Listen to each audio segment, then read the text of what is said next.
Selamat datang dalam pertemuan ke-14. Di sini adalah pertemuan terakhir kita dan kita akan membahas mengenai pemasaran yang sustainable terkait dengan tanggung jawab sosial dan juga etika yang ada pada bab ke-20.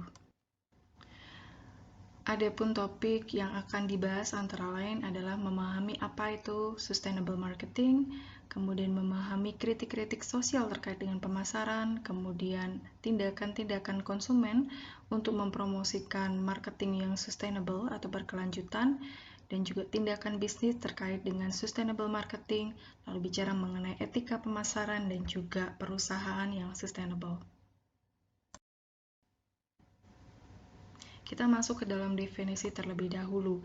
Pemasaran yang berkelanjutan atau sustainable marketing di sini adalah bagaimana perusahaan mencoba untuk memenuhi kebutuhan konsumen dan juga mencoba di sisi lain mencoba untuk mensejahterakan atau memelihara kemampuan bagi generasi ke depan untuk juga bisa memenuhi kebutuhan mereka. Artinya perusahaan tidak hanya melakukan bisnis saat ini, tetapi juga mencoba memperhatikan dan mencoba untuk menjawab kebutuhan di masa mendatang. Misalnya kebutuhan akan lingkungan yang tetap lestari, kebutuhan akan lingkungan yang aman, kebutuhan akan produk yang tidak membuat konsumen menjadi sakit atau merusak kesehatan konsumen, serta hal-hal terkait lainnya yang berkaitan dengan memperhatikan kesejahteraan konsumen. Terkait dengan kritik sosial dari pemasaran itu sendiri, ada beberapa hal yang perlu kita bahas terkait bagaimana dampak pemasaran terhadap konsumen secara individu. Dilihat pada harga yang mahal pada produk-produk pemasaran, praktek penipuan, ataupun juga di sini penjualan dengan pemaksaan, lalu produk dengan kualitas yang buruk, yang tidak aman, serta merusak atau mengganggu kesehatan konsumen, perencanaan akan keusahan produk, dan yang terakhir adalah layanan yang buruk yang bisa merugikan konsumen. Kita akan masuk pertama kali untuk kritik sosial terhadap pemasaran dalam hal bagaimana orang memiliki persepsi kenapa sih produk pemasaran itu mahal gitu ya. Jadi kenapa sih ada suatu komplain gitu ya dari konsumen yang mengatakan bahwa kok harga produk tuh jadi mahal sih? Kenapa sih kita nggak diberikan harga yang murah supaya memenuhi kebutuhan konsumen? Nah, ada respon terkait dengan hal tersebut. Di sini seorang pemasar tentu saja selain dia membuat produk, dia juga harus memastikan bahwa dia bisa mendistribusikan produk kepada konsumen. Dan mendistribusikan produk artinya ada biaya tambahan yang harus mereka keluarkan sehingga produk itu bisa sampai ke tangan konsumen. Selain itu juga ada biaya advertising. Konsumen untuk mengetahui tentang produk, dia harus diberikan pesan, dia harus disampaikan melalui iklan ataupun melalui pesan-pesan melalui sosial media dan juga billboard yang akan dibayar oleh perusahaan. Jadi artinya biaya-biaya tersebut termasuk mengoperasionalkan pembuatan produk, pemberian gaji kepada karyawan, itu adalah hal-hal yang kemudian menambah harga pada produk sehingga produk itu tidak hanya terjual sesuai dengan harga pembuatan, tetapi juga ada markup-markupnya.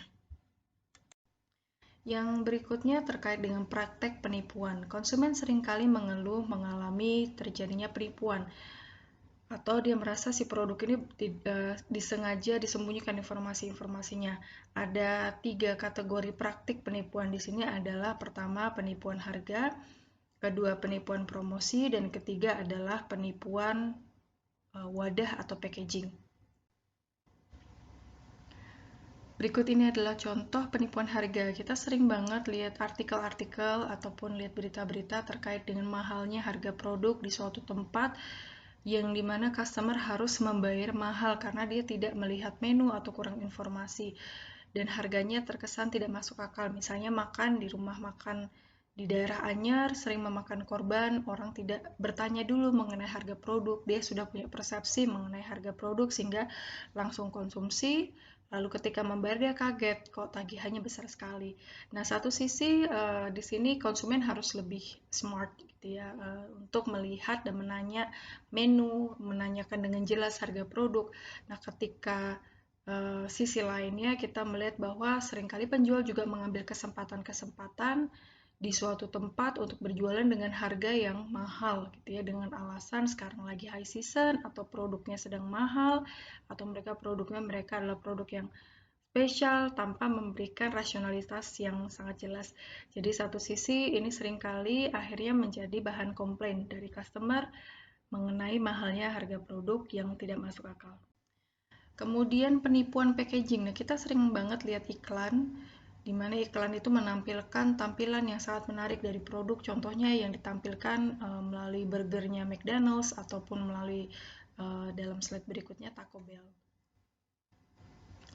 Ini adalah contoh dari Taco Bell di mana tampilan produk seringkali tidak seperti realitanya. Jadi seorang pemasar membutuhkan waktu yang sangat banyak untuk membuat tampilan produk yang menarik sehingga membuat customer ingin mencoba. Tapi ketika realitanya mereka hanya bisa mendapatkan produk yang berbeda dengan apa yang mereka ekspektasikan dari iklan-iklan yang ditampilkan. Praktek berikutnya terkait dengan penipuan bahwa si produk itu produk yang menyakiti customer, yang manfaatnya sedikit, atau dia tidak dibuat dengan proper atau dengan baik.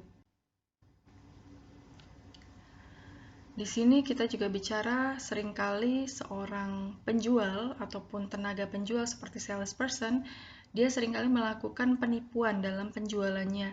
Jadi seorang salesperson biasanya dalam melakukan penjualan, dia memaksa atau ketika dia dihentikan kata-katanya dia menjadi marah, tersinggung, dan seterusnya, dan menyebabkan customer kehilangan kepercayaan pada perusahaan dan pada layanan perusahaan itu sendiri, dan ini akan akhirnya merusak hubungan customer dengan merek itu sendiri.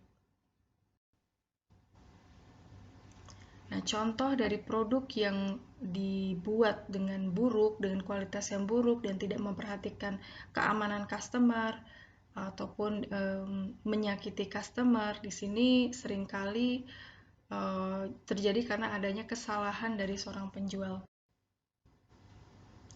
Contoh, ada suatu produk sandal ya di Cina yang dia menggunakan bahan baku kimia yang sangat tinggi sehingga ketika digunakan oleh customer ternyata menyebabkan kerusakan jaringan kulit. Kemudian yang berikutnya adalah perencanaan keusangan produk. Jadi mungkin Anda pernah berpikir, kenapa sih kalau saya beli smartphone, baru aja beli misalnya Galaxy S10, udah keluar Galaxy S11 gitu ya, beberapa bulan kemudian atau tahun depan. Belum saya puas gitu ya, mengeksplorasi Galaxy atau smartphone saya gitu ya, tapi sudah keluar versi-versi barunya. Nah, seringkali customer kemudian berpikir memiliki persepsi bahwa si produk ini pasti direncanakan untuk menjadi usang. Nah, sebenarnya satu sisi memang bukan merencanakan gitu ya dengan sengaja sebuah produk itu akhirnya menjadi cepat usang supaya customer menjadi lebih konsumtif dan seterusnya, tetapi ini terjadi karena adanya kompetisi di mana setiap perusahaan dipaksa untuk mereka selalu berinovasi supaya mereka bisa memimpin dalam hal teknologi dan memimpin dalam hal marketplace. Inilah kemudian menyebabkan teknologi itu cepat berkembang, kemudian perusahaan selalu mengeluarkan versi-versi baru dari produknya. Hal lain yang menjadi kritik customer adalah rendahnya atau buruknya layanan yang kemudian merugikan bagi customer. Jadi memberikan informasi yang tidak jelas atau menutup-nutupi informasi yang penting atau melebih-lebihkan manfaat produk di hadapan customer. Nah, kemudian apa yang bisa dilakukan oleh customer? Customer sekarang punya lembaga-lembaga di mana mereka bisa mengirimkan kritik, kemudian melaporkan tindakan-tindakan bisnis yang merugikan bagi customer. Kalau di Indonesia kita punya lembaga suara customer, di mana mereka bisa menyampaikan suara mereka sehingga tidak menjadi korban yang selalu dirugikan dalam hal praktik bisnis. Pemasaran sendiri sebenarnya punya dampak negatif bagi konsumen, gitu ya. Antara lain dampak negatif di sini adalah customer akhirnya tidak fokus pada kebutuhan produk, tapi hanya keinginan yang kemudian menimbulkan materialisme.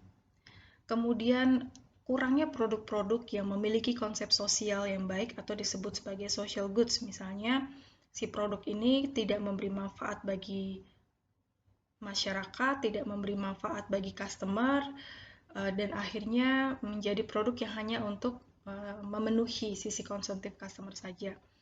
Kemudian cultural pollution gitu ya, karena biasanya banyak produk dari budaya-budaya yang di luar budaya tersebut masuk dan kemudian terjadi banyak sekali percampuran budaya, misalnya tata krama, kemudian menjadi berubah karena ada budaya lain gitu ya yang muncul dari kata-kata yang kurang baik misalnya dari YouTuber atau misalnya dari perilaku-perilaku yang kita tonton melalui televisi, seringkali itu akan merusak budaya yang baik.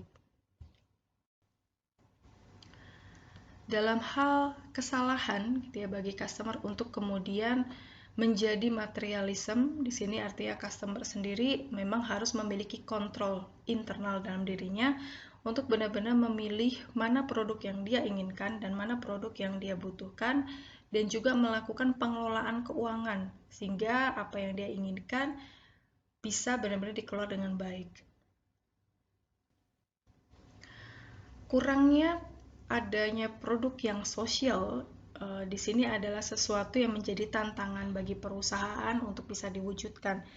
Yang dimaksud dengan social goods di sini adalah si produk ini memberi manfaat bukan hanya saat ini saja, tetapi produk memberi manfaat sampai ke depannya. Jadi misalnya perusahaan air mineral dia membuat suatu packaging yang akhirnya bisa didaur ulang, itulah social goods yang artinya ketika customer menggunakan tidak menambah masalah bagi lingkungan, tidak menambah sampah di dunia, tidak menambah bahan kimiawi yang tidak bisa diuraikan gitu ya ke dalam tanah, sehingga si produk itu seharusnya bisa menjawab kebutuhan akan lingkungan, kebutuhan akan kesehatan customer di masa mendatang. Itu yang dimaksud sebagai social goods.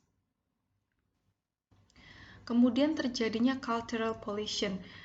Banyak produk-produk misalnya dari Amerika gitu ya, istilahnya dicurigai gitu ya, mencoba untuk mengubah budaya gitu ya, atau bukan mengubah ya, dengan adanya produk Amerika tersebut kemudian mengubah gaya hidup, mengubah budaya dari customer itu sendiri yang kemudian disebut sebagai culture pollution. Jadi misalnya Amerikanisasi gitu ya. Jadi produk-produk Amerika masuk ke Indonesia atau masuk ke India, kemudian merubah budaya orang-orang tersebut untuk memiliki gaya hidup sama seperti orang Amerika dan menyebabkan orang tersebut sendiri kehilangan budayanya. Adanya advertising, kemudian munculnya media-media sekarang semakin berkembang mulai dari radio, televisi sampai sekarang internet, sebenarnya bukanlah kesalahan itu intinya pada pemasaran, tetapi terjadi pada aliran informasi yang sekarang semakin lebih lancar, lebih terbuka, sehingga orang kemudian bisa melihat budaya lain dan dia akan menentukan apakah dia akan mengadopsi budaya tersebut.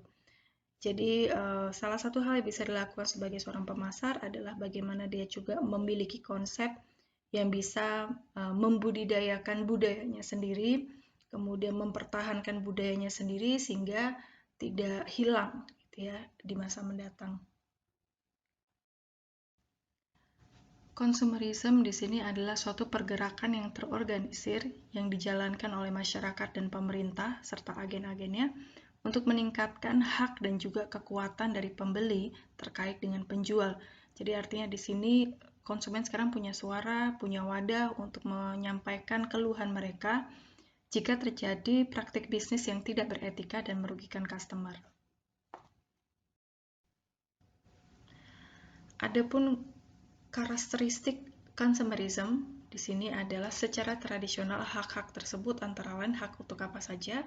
Pertama adalah hak untuk tidak membeli produk yang ditawarkan untuk dijual. Jadi dia tidak terpaksa dalam membeli produk. Kedua adalah hak untuk mengharapkan produk itu aman bagi mereka. Yang ketiga adalah hak untuk mengharapkan produk itu bisa melakukan apa yang mereka janjikan atau apa yang mereka klaim. Yang keempat adalah membandingkan hak-hak tersebut, kemudian percaya bahwa mereka bisa mengetahui jika terjadi kesalahan-salahan ataupun penipuan-penipuan dari sisi penjual. Konsumerisme juga kemudian mendorong adanya gerakan-gerakan untuk membangun kesadaran bagi customer untuk juga bersuara dan mempertahankan hak mereka. yang disebut sebagai advocate call. Advocate call di sini adalah hak untuk bisa mendapatkan informasi mengenai aspek-aspek penting terkait produk. Misalnya ketika Anda membeli obat gitu ya di apotek, Anda harus melihat efek samping dari konsumsi obat tersebut. Misalnya ketika Anda minum paracetamol, ini tidak baik bagi wanita hamil, bagi anak kecil, ataupun ini akan menyebabkan hal yang buruk bagi orang yang lemah jantung dan seterusnya. Kemudian yang kedua adalah hak untuk melindungi diri terhadap adanya produk-produk atau praktek pemasaran yang perlu dipertanyakan. Kemudian yang ketiga adalah hak untuk mempengaruhi produk atau pemasaran dan praktek-prakteknya dalam suatu cara untuk meningkatkan kualitas hidup. Jadi si produk itu nggak boleh merugikan atau merusak kesehatan, tapi harus meningkatkan kualitas hidup konsumen. Yang keempat adalah hak bagi konsumen saat ini untuk mendapatkan cara bisa memelihara kelestarian lingkungan di masa mendatang bagi generasi mendatang. Environmentalism di sini adalah pergerakan organisasi yang fokus pada masyarakat, bisnis, dan agen-agen pemerintahan untuk melindungi dan meningkatkan lingkungan hidup dan kehidupan orang-orang bersama dengan lingkungan. Environmentalism berwujud melalui keberlanjutan lingkungan untuk bisa mendapatkan laba sambil mereka juga bisa menyelamatkan planet atau dunia ini dari kerusakan. Adapun program-program dari environmentalism adalah memastikan bahwa lingkungan itu dapat berlanjut dengan lestari dan dapat berlanjut dengan aman. Antara lain, pertama adalah mencoba untuk menghambat atau mencegah terjadinya polusi. Kemudian yang disebut sebagai product stewardship, yang di sini adalah pendekatan untuk mengelola dampak-dampak lingkungan terhadap penggunaan berbagai macam produk dan material dalam tahapan-tahapan produksi, penggunaan, serta bagaimana cara membuang produk tersebut. DFE atau Design for Environment adalah suatu gerakan untuk mendorong perusahaan bisa mendesain produk yang mendukung kelestarian lingkungan. Jadi misalnya wadahnya itu bisa didaur ulang, kemudian menghindari penggunaan plastik, serta memastikan bahan baku itu tidak menggunakan bahan-bahan kimia yang merusak lingkungan. New Clean Technology atau disebut sebagai Clean Tech, ini di sini adalah suatu proses, produk, dan layanan yang mengurangi dampak-dampak negatif terhadap lingkungan melalui adanya peningkatan efisiensi dalam hal energi dan juga keberlanjutan penggunaan sumber daya ataupun perlindungan terhadap aktivitas-aktivitas yang merusak lingkungan. Clean Technology di sini memiliki beberapa teknologi yang terkait, misalnya daur ulang, kemudian memperbarui energi, penggunaan teknologi, kemudian transportasi yang aman dan lebih hijau, motor dengan menggunakan listrik, kemudian juga bahan kimia yang lebih hijau, pencahayaan, dan seterusnya. Adapun teknologi tersebut biasa tergambarkan melalui penggunaan dalam sektor teknologi seperti wind power, penggunaan solar, biofuels, dan lain sebagainya. Dan yang terakhir adalah sustainable vision. Jadi setiap perusahaan sekarang didorong untuk mereka memiliki visi keberlanjutan, gitu ya, yang mereka harus aman, memiliki teknologi yang lebih green, juga bisa memanfaatkan banyak teknologi untuk kepentingan lingkungan. Prinsip keberlanjutan pemasaran tergambar melalui 5 hal di bawah ini. Pertama adalah Consumer Oriented Marketing, Consumer Value Marketing, Innovative Marketing, Sense of Mission Marketing, Societal Marketing yang dijelaskan melalui slide berikut ini. Pertama adalah Consumer Oriented Marketing. Di sini adalah suatu aktivitas yang melihat pemasaran berdasarkan point of view dari customer dan mencoba untuk selalu memaksimalkan nilai yang superior kepada customer untuk membuat customer puas. Jadi ketika membuat suatu produk, lihat dulu dari customer apa kebutuhan mereka, kemudian bagaimana Anda bisa menyajikan nilai yang terbaik dari produk Anda untuk memenuhi kebutuhan tersebut.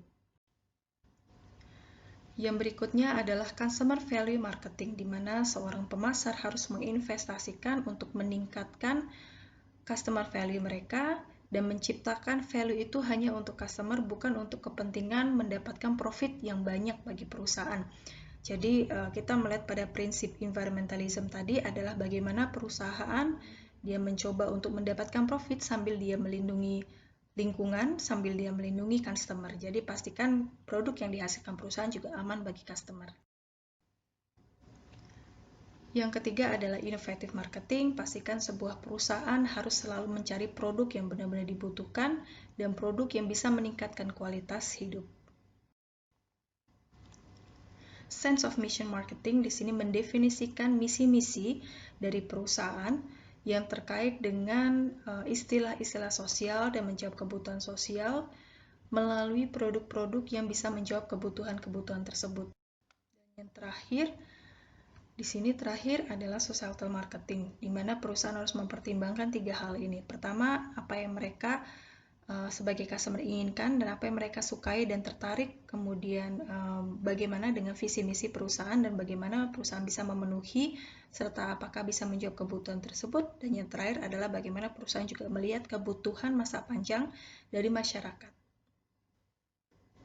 Yang berikut ini kita akan masuk ke dalam etika pemasaran. Adapun definisi dari etika pemasaran perusahaan di sini adalah memiliki susunan guidelines atau tuntunan bagi seseorang dan banyak orang dalam organisasi yang harus diikuti. Di sini meliputi hubungan dengan distributor, standar advertising atau periklanan, layanan customer, penetapan harga, pengembangan produk, termasuk standar etika seperti kode etik yang ada pada perusahaan itu sendiri. Perusahaan haruslah menjadi perusahaan yang bisa mewujudkan sustainabilitas atau keberlanjutan, di mana mereka tidak hanya melihat dari sisi profit yang mereka dapatkan, tetapi memperdulikan kebutuhan konsumen saat ini, sekaligus memperhatikan kebutuhan konsumen di masa mendatang dan kebutuhan dunia secara luas. Kita tahu bahwa terjadinya sesuatu dalam satu bagian negara itu juga akan mempengaruhi negara lain karena kita tinggal di satu planet yang sama. Jadi pastikan kita saling menjaga apa yang menjadi kebutuhan, melestarikan lingkungan untuk keamanan kita bersama. Sebagai contoh di bagian akhir saya memberikan 2 contoh apa yang dilakukan oleh perusahaan The Body Shop untuk selalu menggunakan bahan baku yang berasal dari alam, kemudian menggunakan konsep-konsep yang lebih ramah lingkungan, misalnya customer tidak menggunakan plastik, kemudian dia bisa melakukan recycle melalui botol yang mereka gunakan dan dikurangi harganya, dan konsep-konsep lain yang tidak menyakiti hewan dan seterusnya dalam konsep bisnis mereka. Dan berikutnya Samsung mencoba untuk mengembangkan di sini printer yang kotaknya tidak akhirnya menjadi sampah dan dibuang begitu saja, tapi menjadi cover bagi printer itu sendiri. Banyak hal yang bisa dilakukan perusahaan dan kita lihat saat ini produk-produk yang kemudian dibuat untuk lebih aman bagi lingkungan, diharapkan setiap perusahaan selalu memiliki visi sustainability sehingga dunia menjadi lebih aman dan lebih aman juga bagi generasi yang mendatang. Demikian, jika ada pertanyaan yang disampaikan, silakan disampaikan melalui MS Team. Terima kasih.